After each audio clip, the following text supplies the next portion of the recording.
It came on a Thursday morning, just after 8 a.m., while I was sipping coffee and reviewing floor plans for my new downtown apartment.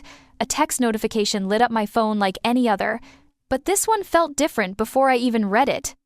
I picked it up, thumb hovering, expecting a casual message from Mom about the weather or her usual passive-aggressive comment about how I never call. Instead, it said, "Dad and I decided you're on your own now." 10 words, no greeting, no explanation. Just a cold dismissal, delivered like it was nothing. I stared at it for a full minute, my coffee forgotten, steam curling up between my fingers. My hands went numb. This couldn't be real. My mind immediately rewound to 2 weeks ago when I'd called them practically glowing with excitement. I'd landed a huge promotion, creative director for a major design firm, the youngest they'd ever hired. It came with a 6-figure salary, my dream apartment overlooking the skyline, and a chance to start over completely. They'd congratulated me. Or at least, pretended to. Mom had said, "Wow, Naomi, that's big. We're proud of you." But there was something off in her voice, tight, almost resentful. I ignored it, brushing it off like I always did. I thought maybe for once they saw me. Now, with one text, they were cutting the cord they barely held onto. No call, no face-to-face. Just a sterile, final message from the people who were supposed to have my back. I didn't ask for help. I never did. But this? It felt like a slap. I typed out my reply with steady fingers. Good to know. Sent, delivered. What they didn't expect was what happened next. Because I'd spent 29 years carrying the weight of their expectations, their disappointments, their silence, they thought pushing me out would break me. But I was done playing the role they wrote for me. They cut me off. But they didn't realize I'd already started building a life without them. They'd always called me the strong one. Like it was a compliment. Like being dependable was something I should be grateful for. I was the daughter who never asked for much, who kept her head down, who cleaned up the messes and stayed out of the spotlight. My brother Liam, he was the golden one. The charming disaster they bent over backward for. When the rent was overdue during Dad's unemployment, I paid it, quietly. When Mom's car broke down, I dipped into my savings to get it fixed. No questions, no fanfare. Just, "Thanks, Naomi." And then radio silence until the next emergency. I was the family's emergency fund, therapist, and tech support all rolled into one. Liam, on the other hand, couldn't hold a job longer than 6 months.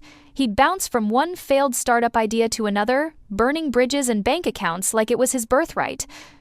And yet, he was always forgiven, always defended. "He's just figuring it out," Mom would say, voice soft with maternal pity. "Be patient with him." Patience was my whole personality for years.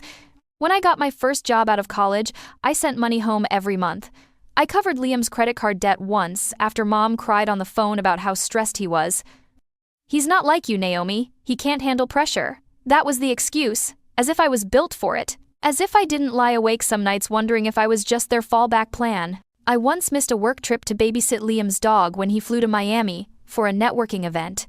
I cleaned up the vomit when the dog got sick, never got a thank you. But the worst part? I let it happen. I accepted the scraps of attention they threw my way because I thought that's what love looked like, being useful.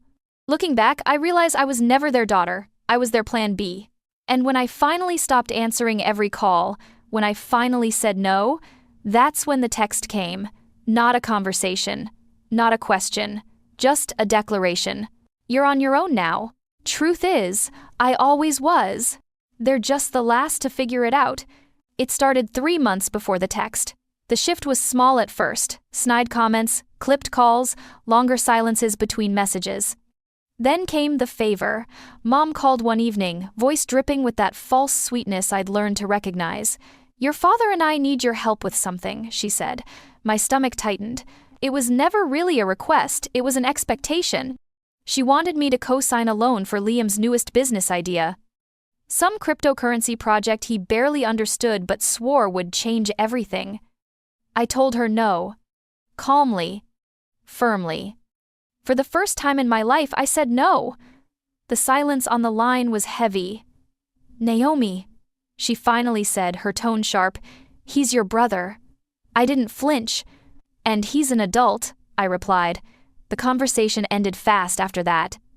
The next few weeks were a blur of passive-aggressive texts, Dad saying they just didn't understand how I could turn my back on family, and Mom sending Bible quotes about generosity. Then Liam messaged me directly saying, "You've changed. Success got to your head." I didn't answer. I didn't need to. That was the moment I realized my family didn't love me for who I was. They loved me for what I could do for them. When I stopped paying their bills, the affection vanished. When I drew boundaries, they called it betrayal. That text, "You're on your own now," wasn't about cutting ties. It was about control. They thought I'd panic, beg, backtrack. But instead, I felt something unexpected relief. The weight I'd been carrying for years started to lift. I wasn't their bank, their therapist, their backup plan anymore. They'd mistaken dependence for love and obedience for loyalty. I didn't fail them, they failed themselves. It hurt. Sure, it always does when you realize the people who raised you only saw your worth in dollar signs and favors. But deep down, I knew this was coming. I didn't lose a family that day. I just stopped pretending I still had one. It wasn't the first time they'd cut me out, it was just the first time they'd said it out loud. The pattern had been there my whole life, like a thread woven through every memory. I just never wanted to see it. I used to wait for them to show up birthdays, graduations, Christmas dinners that never happened. There was always an excuse. Dad had to work late. Mom wasn't feeling well. Liam needed a ride somewhere. I'd sit there with a slice of cake going stale, pretending I didn't care, pretending it didn't matter. The truth is, I learned to celebrate alone. The first time I made honor roll, I came home waving the certificate, grinning ear to ear. Mom barely looked up from her phone. "That's nice," she said. "Can you take Liam to practice?" That was how love worked in our house, conditional, uneven, always redirected. When I started therapy in college, my counselor called it emotional neglect. I called it normal, because that's all I knew. Every time Liam failed, they swooped in with cash, excuses, forgiveness. Every time I succeeded, it was met with suspicion. "Don't let it get to your head," Dad would say, half joking. But the message was clear: don't outshine your brother. Don't make us uncomfortable. I remember once, after a breakup, I called Mom crying. She said, "Naomi, you're strong. You'll be fine." Then changed the subject to how Liam's car insurance had gone up. That silence stuck with me more than the breakup ever did. Looking back, it all adds up: the favoritism, the indifference, the way love was rationed like currency. I kept giving, hoping one day it would balance out. But love like that never does. It's a ledger that only goes one way. So when that text came, I didn't just lose my parents, I finally saw them for who they'd always been. They weren't punishing me for walking away. They were angry. I stopped letting them walk all over me. And once you see that, you can't unsee it. For a week after the text, I tried to convince myself it was a misunderstanding. Maybe Mom had typed it in anger. Maybe Dad didn't even know. I stared at my phone every night, waiting for another message that never came. Finally, I caved. I called. Once, twice, 5 times. Each ring stretched longer than the last, echoing through the silence until it went to voicemail. I left one message short, careful. "Hey, I got your text. Can we talk?" My voice cracked halfway through. They never called back. I sent a follow-up text, just one word. "Why?" It sat there, marked as read within seconds, but no reply followed. That tiny blue checkmark felt like a punch. That was their answer. Silence. A few days later, I opened social media and felt my stomach drop. Liam had posted a long, self-righteous rant about family members who forget where they come from. He didn't name me, but he didn't have to. Every comment was a dagger. People wrote things like, "Money changes people," and "Some folks think success makes them better than family." Mom had liked the post. Dad had shared it. That's when it hit me they weren't just done with me, they were rewriting the story. In their version, I was the villain, the selfish daughter who abandoned her parents, the one who forgot her roots. They couldn't stand that I'd stepped out of the role they'd built for me, the fixer, the provider, the quiet one who held everything together. I spent that night sitting on the floor of my new apartment, surrounded by unopened boxes, scrolling through their posts until my eyes burned. I could have defended myself.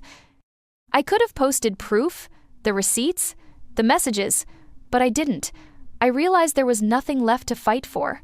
They didn't want clarity, they wanted control. And the truth I'd been avoiding for years finally settled in. They didn't love me for me, they loved the version of me that made their lives easier. Without that, I was disposable. I powered off my phone, slid it under a pile of papers, and let the silence stretch. For the first time, I didn't chase their approval. I let them have their story. I was finally ready to write my own. Cutting ties didn't happen overnight. It was more like peeling away layers that had been glued to my skin for years. The first few weeks were raw. I'd wake up reaching for my phone, half expecting a text that never came. But slowly, the noise faded. In its place came something I hadn't felt in years: focus. Work became my anchor. I threw myself into every project, staying late, taking risks, pitching ideas my boss used to overlook. 2 months later, I landed another promotion, senior brand strategist. I celebrated by myself, eating takeout sushi in my living room, the city lights flickering outside my window. No family toast, no "we're proud of you," just me, and that was enough. With the raise, I did something I'd always dreamed about but never had the courage for. I launched my own side business, a small design consultancy helping local startups build their brands. Late nights blurred into early mornings, but I didn't mind. For once, the work was mine. The success, the exhaustion, the reward, it all belonged to me. Somewhere along the way, I started building something else too, a new kind of family. There was Camila, my coworker turned best friend, who brought me coffee when she saw I hadn't eaten. Jared, my project manager, who believed in my ideas long before I did. And Aunt Ruth, my dad's estranged sister, who reached out after hearing what happened. She'd been cut off years ago for not falling in line. Now, we had something in common. They became my circle, the people who showed up without conditions. No guilt, no emotional invoices, just genuine connection. It felt foreign at first, letting people care without trying to earn it. But it healed me, piece by piece. I stopped checking my phone for old messages. I stopped hoping they'd apologize. Instead, I started saving money, time, energy for myself. I opened a new bank account under my business name. I booked a trip to Italy. I bought furniture that made my apartment feel like home. My independence stopped being armor. It became a choice, a declaration. They'd told me I was on my own. They were right, just not in the way they meant. I found out through a tagged photo. It was a mutual cousin's Instagram story, just a quick boomerang of champagne glasses clinking and someone yelling, "To Liam and Emily." Confetti flew in the background, everyone looked dressed up, happy, whole. I tapped the profile. A backyard wedding, Liam's. My brother got married. No call, no invite, no heads up. They didn't forget me, they excluded me. I stared at the screen for a while, waiting for some kind of reaction to hit. Anger, sadness, anything. But all I felt was a cold, clean silence. Like closure, like proof. Aunt Ruth called a few hours later, her voice cautious. "I didn't want to bring it up, but the wedding was last weekend. I figured you already knew." I let out a short laugh, dry and weightless. "Nope. First I'm hearing of it." She cursed under her breath. "They said you were too busy, that you probably wouldn't come anyway." Of course, better to pretend I was too self-absorbed than admit they'd cut me out. It was easier for them to rewrite me as the problem. I didn't cry. Not this time. I didn't spiral into self-doubt or wonder what I did wrong. I didn't scroll through every photo like I used to, trying to decode their smiles for signs of regret. I closed the app and went back to my work. Because at some point, you stop begging to be part of a family that's already replaced you. They didn't want me there because I reminded them of everything they couldn't control, my independence, my boundaries, my refusal to play along. And that backyard wedding, with all its champagne and perfect lighting, was their way of saying, "You're not part of this anymore." Message received. But here's the thing, what they saw as a punishment, I saw as freedom. They took me off their guest list. I took them out of my future. The first sign was a Facebook post from Liam's new wife. Long, emotional, and cryptic. "Please keep us in your prayers. It's been a hard week." Then came the text from Aunt Ruth. Short. Sharp. Liam got fired. Company's pressing charges. Turns out his consulting job was mostly smoke and mirrors, just enough buzzwords to impress people who didn't know better, but he took it too far, misused a client's funds, left a paper trail a mile long. Now he was facing fraud charges and a lawsuit. I didn't feel smug. I felt nothing. Just confirmation. Then the next blow hit Dad's business. The one he clung to for decades had gone under. Some unpaid taxes, loans taken out in desperation, and a second mortgage they never told anyone about. Mom and Dad were underwater. Their house, the house I once helped save with a quiet loan and zero interest, was being foreclosed. A lifetime of bad decisions catching up like shadows in daylight. And that's when the text came. Not from Liam, not from Emily, from Mom. "Can we talk?" 3 words. A far cry from, "You're on your own now."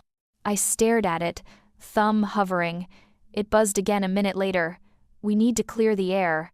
No apology, no acknowledgement, just a soft knock disguised as a white flag. I didn't answer. Not right away. I paced my apartment, remembering every moment I'd stood by them, every check I'd written, every call they ignored when I was drowning. Now that the storm had finally reached them, they wanted to talk. Now that Liam's golden glow had dimmed and their safety nets had snapped, I was suddenly worth contacting again. Not because they missed me, because they needed something. Again. But this time, I wasn't the same Naomi. This time, I had something they didn't expect. Options. Boundaries. Power. And I wasn't in a hurry to give any of that up. They showed up at my job. Not a call, not a warning, just 2 familiar figures standing stiff by the front desk of my office building, trying to look casual but failing miserably. I saw them through the glass wall of the conference room, Mom clutching her purse like a life raft, Dad staring at the floor. My breath caught, but not from fear. From the sheer audacity. Reception called up. "Naomi, your parents are here. Should I send them up?" I didn't answer right away. I stared at them for a moment, watching them shrink under the fluorescent lights. They looked small, desperate, like people who finally realized the bridge was burning, and they were the ones holding the match. "Tell them I'll come down." I took my time, fixed my blazer, smoothed my hair. By the time I stepped into the lobby, they were mid-argument in hushed tones. Mom looked up first. Her smile cracked at the edges. "Naomi, you look great." Dad gave a half nod. "We just wanted to talk." I crossed my arms. "Then talk." Mom launched into it quickly, how things had been hard, how they were sorry if they made me feel left out, how Liam's situation wasn't what it looked like. "We never meant to hurt you," she said, eyes glassy. "We miss you." But her voice lacked weight. It was too practiced, too careful, like she'd rehearsed it in the car ride over. Dad cleared his throat. "You know, family goes through rough patches. This is just a misunderstanding that got out of hand." A misunderstanding? I didn't flinch, didn't cry. I just stood there, letting the words hit and fall like raindrops on a sealed window. I nodded slowly. "Thanks for coming." They looked relieved, thinking they were getting through. But they weren't, because I'd seen the truth behind their silence. I'd lived through the erasure, the favoritism, the convenient forgetting. This wasn't regret, it was survival. They weren't here because they missed me, they were here because they had no one else left.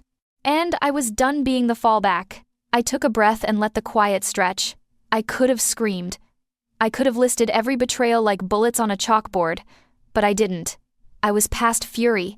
This wasn't about making them feel what I'd felt. It was about clarity. I met Mom's eyes first. "You told me I was on my own. That wasn't a misunderstanding. That was a decision." She opened her mouth to object, but I raised my hand. "Let me finish." I turned to Dad. "When Liam needed money, you defended him. When I needed space, you punished me. You didn't lose me because of one message. You lost me because I finally stopped giving." They both froze. I saw the sting in their eyes. The guilt they tried to hide under forced calm. "I used to think if I just worked harder, helped more, stayed quiet, you'd finally see me. Not as a safety net, not as a bank, as a daughter. But you never did." I pulled in one last breath, the one I'd been holding for years. "I'm not your backup plan. I never was. You just treated me like one because I made it easy." Mom stepped forward, her voice cracking. "Naomi, please, let's start over." I shook my head. "No. Starting over would mean you admit what you did, that you chose Liam over and over, that you lied about me, that you let me carry everything until I broke." She didn't answer. She just stood there, tears brimming. But not once did she say she was sorry. Dad lowered his eyes.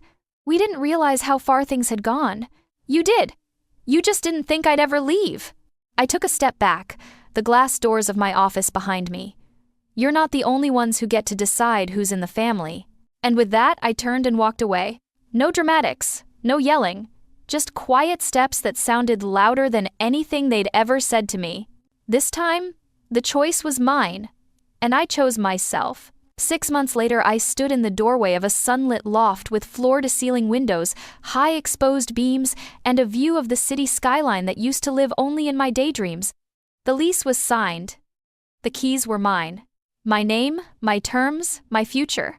The walls were bare, but I already saw it, the clean lines, warm tones, touches of copper and wood, a space that reflected who I was now, grounded, sharp, and untouchable.